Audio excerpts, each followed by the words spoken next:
మీరు రాష్ట్రం వచ్చినాక ముఖ్యమంత్రి అయినాక 100% గుండెల్లో పెట్టి చూసుకోవాల్సిన బాధ్యత ఆనాటి ముఖ్యమంత్రి గారికి లేకుండేనా? మా పాలమూరు బిడ్డలు చేసిన నేరమేంది? నీకు ఓట్లేసి ఎంపీగా గెలిపించడమేనా? నిన్ను నమ్మి ఆర్జీఎస్ ప్రాజెక్టు ఈ రోజుకు ఇప్పటికీ పూర్తి కాలేదు. ఎందుకు ఇప్పటికీ అలంపూరు ప్రాంతంలో మీరు టెంకాయలు కొట్టిన ప్రాజెక్టులు పూర్తి కాలేదని నేను అడుగుతున్నా అధ్యక్ష. ఎందుకు ఈ వివక్ష? ఎందుకు ఈ వివక్ష అని నేను అడుగుతున్నా. మేము ఎంపీగా గెలిపించకపోయినుంటే, ఆ పాలమూరు జిల్లా ప్రజలు నీకు ఓటు వేయకపోయినుంటే నీ రాజకీయ భవిష్యత్తు ఎక్కడుండేది? ఇయాలను గొప్పలు చెప్పుకునే ఈ అవకాశం ఎక్కడుండేదని నేను అడుగుతున్నా అధ్యక్ష. అందుకే ఈరోజు పాలమూరు రంగారెడ్డి ఎత్తిపోతల పథకాన్ని జాతీయ ప్రాజెక్టుగా సాధించలేదు, రాష్ట్ర నిధులతో పూర్తి చేయలేదు. అందుకే ఈరోజు ప్రతిపక్షంలో ఉన్న మీకు మొట్టమొదట పాలమూరు జిల్లా ప్రజలు క్షమాపణ చెప్పి ఈ సభలో ప్రసంగాన్ని ప్రారంభించనుంటే నిజంగానే పాలమూరు ప్రజలు మిమ్మల్ని క్షమించి ఉండేవాళ్ళు. 2009-10లో కృష్ణానది ఉప్పొంగినప్పుడు, వరదలు వచ్చినప్పుడు, అలంపూరు ప్రాంతంలో కొట్టుకుపోయినప్పుడు అలంపూరు ప్రాంత ప్రజలకు మహబూబ్ నగర్ ఎంపీగా శాసనసభ ప్రతిపక్ష నాయకుడు కల్వకుంట్ల చంద్రశేఖరరావు గారు ఒక మాట ఇచ్చారు. ఈ ప్రాంతం నిండా మునిగిపోయింది, మీ ఇండ్లన్నీ కొట్టుకుపోయినాయి, మీకు ప్రభుత్వం ఇండ్లు ఇప్పించకపోతే బంజారాహిల్స్ నందినగర్లో ఉన్న నా ఇల్లు అమ్మి మీకు ఇల్లు కట్టిస్తా అన్నాడు. మేము ఆయన ఇల్లు నమ్మి కట్టించమని మేము అడుగుతలేము అధ్యక్ష. కానీ ప్రభుత్వం వచ్చిన 10 ఏళ్లలో నువ్వు కట్టిస్తాన్న డబుల్ బెడ్రూమ్ ఇండ్లు ఆ అలంపూరు ప్రాంతంలో మునిగిపోయిన పేదలకు కట్టించి ఉంటే ఈరోజు నీకు ఇక్కడ నిలబడి మాట్లాడే అధికారము, అవకాశం ఉంటుండే. ఇవాళ అలంపూరు ప్రాంతంలో కనీసం ఆ ఇండ్లైనా కట్టించని పరిస్థితి ఈరోజు దాపరించింది. అదేవిధంగా మా పొన్నం ప్రభాకర్ గారు తెలుసు, మిడ్మానేరు ముంపు బాధితులకు కొన్ని సంవత్సరాలుగా వాళ్ళు పోరాటం చేస్తున్నారు, ఆరాట పడుతున్నారు. ఈ రాష్ట్రానికి ముఖ్యమంత్రి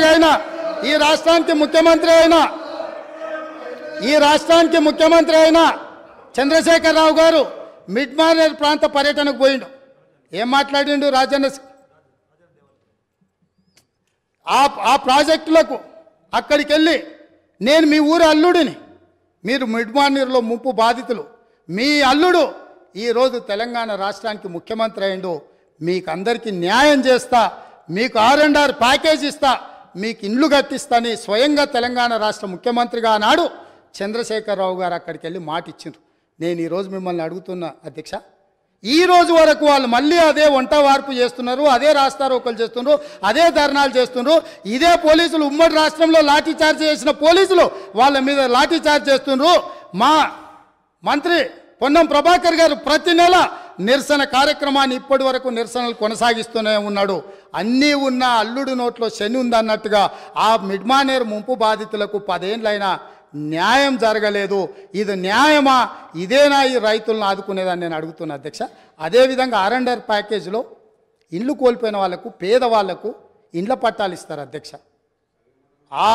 ఆ ఇండ్ల పట్టాలు రాజ్యసభ సభ్యులు జోగినపల్లి సంతోష్ కుమార్ 250 గజాలు ఇండ్ల పట్ట వారి పేదోడి కింద పట్ట తీసుకున్నాడు అధ్యక్ష. వారి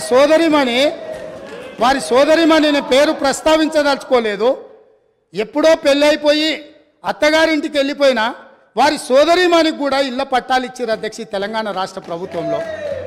R&R ప్యాకేజ్ పేదలకు, అత్యంత నిరుపేదలకు ఇవ్వాల్సిన ఈ ప్యాకేజీలో ముఖ్యమంత్రి గారి కుటుంబమే నిబంధనలను ఉల్లంఘించి R&R ప్యాకేజీలో ఇండ్ల పట్టాలు కూడా తీసుకున్నారంటే, ఇంకా కూడా అక్కడ నిలబడి మమ్మల్ని దోషులుగా నిలబెట్టడానికో, ఉమ్మడి రాష్ట్రంలో సమైక్య పాలనలో జరిగిన తప్పిదాల గురించి ప్రస్తావించి మమ్మల్ని నిలదీయాలన్న ఆలోచన ఇది ఏ మేరకు సమంజసము అధ్యక్ష? మీరు ఒక్కసారి ఆలోచన చేయండి.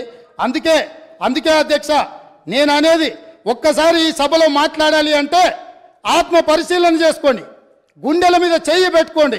మేము మాట్లాడుతున్న దాంట్లో న్యాయం ఉందా? మేము మాట్లాడుతున్నది ప్రజలు గమనిస్తున్నారు. ప్రజలు ఇంకా మమ్మల్ని ఇక్కడికైనా ఉంచినరు, ఇది కూడా ఉండాలనా లేదా అని ఇవాళ మీరు ఆలోచన చేయాల్సిన అవసరం ఉంది అధ్యక్ష.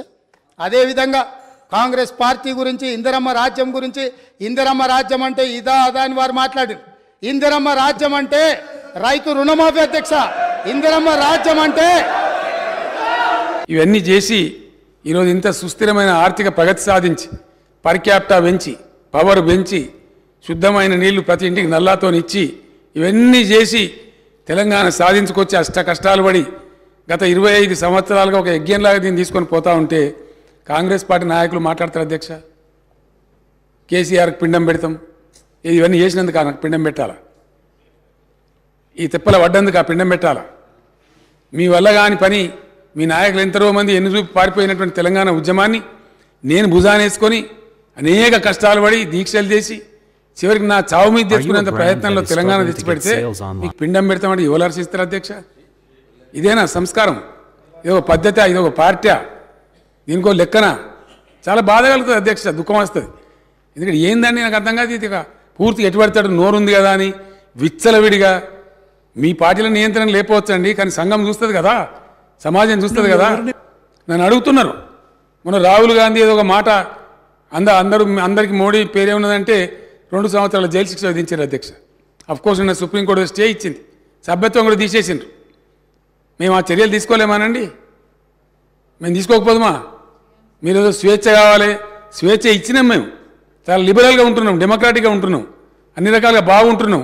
లేకపోతే మీరు అట్లా మాట్లాడిన దానికి మీ తాట తీసే పరిస్థితి ఇష్యూ కాదు కదా గవర్నమెంట్ అనుకుంటే. కానీ మీరంతా ఆ విధంగా ఇష్టం వచ్చిన అడ్డగోలు మాట్లాడినా మేము సంయమనం పాటిస్తున్నాం. మేము ఇది పోలీసులు ఉసుగొలుపుతలేం, ప్రజలే తీర్పు చెప్తారు రేపు పొద్దున అనే ఉద్దేశంతో మేము ముందుకు పోతా ఉన్నాం. కానీ బాధ మాత్రం కలుగుతుంది అధ్యక్ష. ఎక్కడ ఏం చేయని వాళ్ళు తెలంగాణ ఉద్యమం జరుగుతున్న దాని మీదకి తుపాకులు తీసుకొని పోయిన వాళ్ళు మాట్లాడతారు అధ్యక్ష. ఇలా 2 పార్టీల అధ్యక్షులు అధ్యక్ష. కాంగ్రెస్ పార్టీ అధ్యక్షుడేమో రైఫిల్ తీసుకొని పోయిండు కరీంనగర్ జిల్లాకు, ఇంకో పార్టీ అధ్యక్షుడేమో అందరు రాజీనామా చేస్తుంటే ఆయన ఒక్కడు మాత్రం రాజీనామా చేయకుండా అమెరికాకు వారిపోయింది అధ్యక్ష, భారతీయ జనతా పార్టీ. ఆ ఉన్న ఒక వ్యక్తి ఎన్ఎల్ లక్ష్మీనారాయణ నిజామాబాద్ టౌన్లో ఆయన ఉండే, ఆయన రాజీనామా చేసిండు అధ్యక్ష. మమ్మల్ని నమ్మి రాజీనామా చేస్తే నేను స్వయంగా పోయి, నేను అప్పుడే దీక్ష నుంచి విరమించుకొని వచ్చిన, నాకు ఆరోగ్యం బాగా లేకున్నా ఆయన కోరిన టైంలో 4 PM రావాలని చెప్తే నేను పడుకుంటా లేసుకుంటా 4 PM పోయి వీళ్ళ ఆనాటి పెద్ద లీడర్ వీళ్ళ దాంట్లో డి శ్రీనివాస్ గారని ఆయనను ఓగొట్టి మళ్ళీ లక్ష్మీనారాయణ గారిని సిన్సియర్ గెలిపించిన అధ్యక్ష.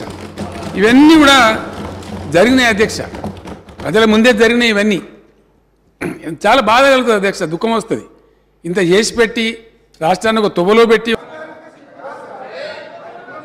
ఒక్క నిమిషం ప్లీజ్, ఒక్క నిమిషం ప్లీజ్.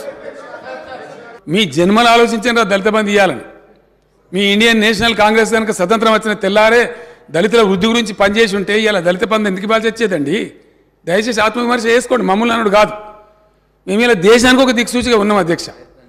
నేను మహారాష్ట్రకు పోయి నేను మాట్లాడుతుంటే అక్కడ వేణువుల్లో కొనియాడుతున్నారు మీ తెలంగాణ మోడల్ మాకు కావాలని చెప్పి.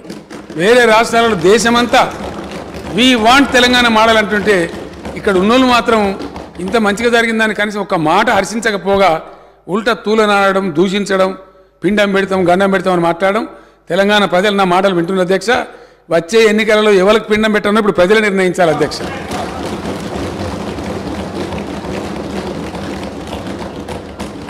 తలసరి విద్యుత్ వినియోగంలో దేశంలో నంబర్ 1 అధ్యక్ష తెలంగాణ. జాతీయ సగటు అయితే అసలు మన సమీపంలో కూడా లేదు, నేషనల్ యావరేజ్ చూస్తే. అతి తక్కువ సమయంలో విద్యుత్ ఎక్కడిది అధ్యక్ష? కాంగ్రెస్ హయాంలో విద్యుత్తు మొన్న కూడా వీళ్ళ కడుపుల సంగతి బయట పెట్టింది.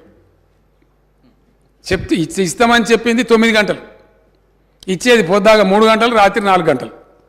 ఆడిపోయి షాకులు కొట్టి సావా, పాములు గారి సావా, వందల మంది రైతులు చచ్చిపోయారు అధ్యక్ష. పెద్ద దానికి ఇవాళ 24 గంటల కరెంట్ ఇస్తుంటే దాని మీద కూడా అడ్డగోలుగా మాట్లాడతారు అధ్యక్ష. వాళ్ళకున్న అలవాట్లే ఇతరులకు ఉన్నాయనుకుంటారు. ఎంత క్రమశిక్షణ పాటిస్తే, ఎంత పటుత్వంగా పనిచేస్తే ఇండియా మొత్తంలో అధ్యక్ష దయచేసి ఒక్క పాయింట్ చాలు, ఏదైనా చూడడానికి పరిశీలించడానికి కొన్ని సరిపోతాయి అధ్యక్ష. కొన్ని సూచికలు ఉంటాయి, ఇండికేటర్స్ ఉంటాయి. అన్నం ఉడికిందా లేదని మొత్తం కుండను విసుకము, ఒక గింజను విసిస్తే దాన్ని బట్టి అర్థమవుతుంది. కొన్ని ఇండికేటర్స్ చూస్తే అర్థమైపోతుంది ఏ రాష్ట్రం సంగతి, వాకిలు చూస్తే ఇల్లు సంగతి తెలుస్తుంది అన్నట్టుగా. ఎంత ఇండియా మొత్తంలో ఏ ఒక్క రాష్ట్రంలో కూడా 24 అవర్స్ పవర్ సప్లై లేదు. ఈరోజు నేను నిలబడి మాట్లాడే టైంలో no single state in India gives 24 power supply to all the sectors. అప్పుడు ఎట్లా అధ్యక్ష? కాంగ్రెస్ రాజ్యంలో పేలిపోయే ట్రాన్స్ఫార్మర్లు, వందల కొద్ది కాలిపోయే మోటార్లు ప్రతిరోజు అధ్యక్ష, ఒకరోజు కాదు, ట్రాక్టర్ కాలిపోతే పడ్డ బాధలన్నీ ఊరోళ్ళందరూ తలా 2,000 తలా 3,000 జమ చేసి ట్రాక్టర్ మీద పెట్టి ఎలక్ట్రిసిటీ ఆఫీసుల కాడ పోయి ఎలక్ట్రిసిటీ ఆఫీసుల కాడ ధర్నాలు భయంకరమైనటువంటి పరిస్థితులు అధ్యక్ష. వీళ్ళు మాకు ఇలా పాఠాలు చెప్తామంటారు, వీళ్ళు మాకు నీతులు చెప్తామంటారు. ఇలా చాలా కష్టపడి ఈ స్థితికి తీసుకొచ్చినాం అధ్యక్ష. దీన్ని కాపాడుతున్నాం మేము. దీని మీద అపోహలు కలిగే విధంగా ఇష్టం వచ్చినట్టు మారుతారు అధ్యక్ష. ఆనాడు రాష్ట్రం ఏర్పడ్డ నాడు నేషనల్ కాంగ్రెస్ పార్టీ హయాంలో తెలంగాణ స్థాపిత విద్యుత్ శక్తి 7,778 మెగావాట్ల అధ్యక్ష.